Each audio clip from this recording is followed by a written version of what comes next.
Asked the interesting question, baseball. If I traded Reggie Jackson and Derek Jeter, respectively, to their dominant teams, i.e., Jeter goes back to those 77, 78 Yankees and the 81 Yankees that runner up to the Dodgers, and I put Reggie with those 90s Yankees that won, including the best record ever at the time in '98, and then of course the last World Series chip they won in '09. If I put him on those five, if I flip them, are the results different?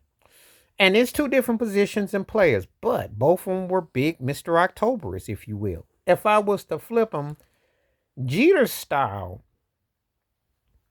he would have been in place of Bucky Dent, played with Willie Randolph, Greg Nettles,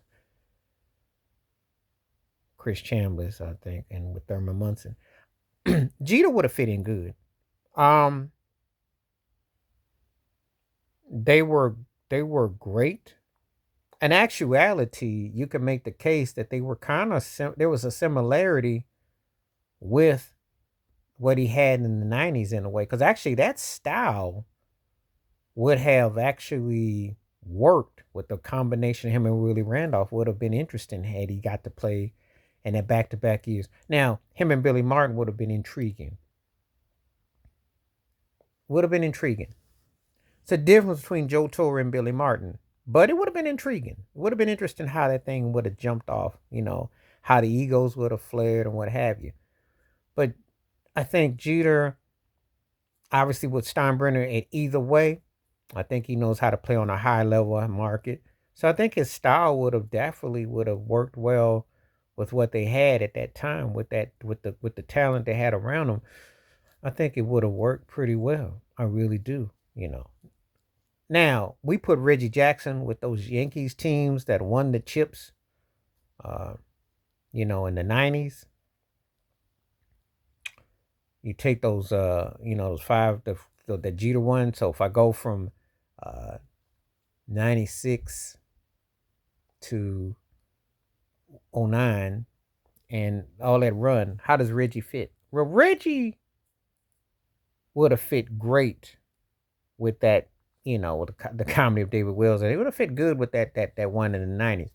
The one with Gary Sheffield, A. Rod, Clemens, and them, that would have been real ego clash. It would have been interesting how that one would have worked. His style.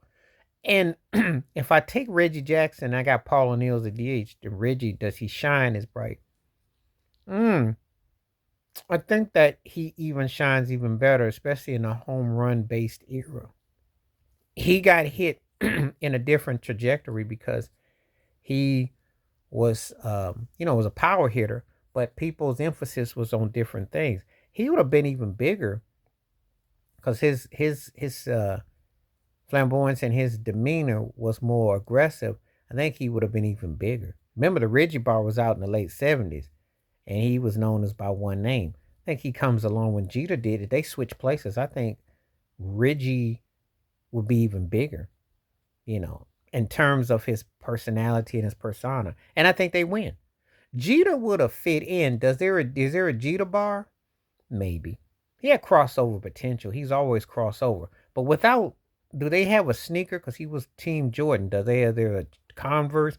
I don't know if his popularity is the same, but I think his game would have fit good. So I think that could have been an interesting fit if you take their personalities and they switched them to the Yankees' dominance and run. So, but let me know what you think. Please like, subscribe, welcome thoughts, comments, and I do respond. Thank you. Wash your hands. Keep your mind clear. Watch out for another. And share the video if you like and hit that membership because when you do, requests like this come true. Stay safe, stay blessed, stay woke, stay free. And I like this one. This was an interesting one. I'm out.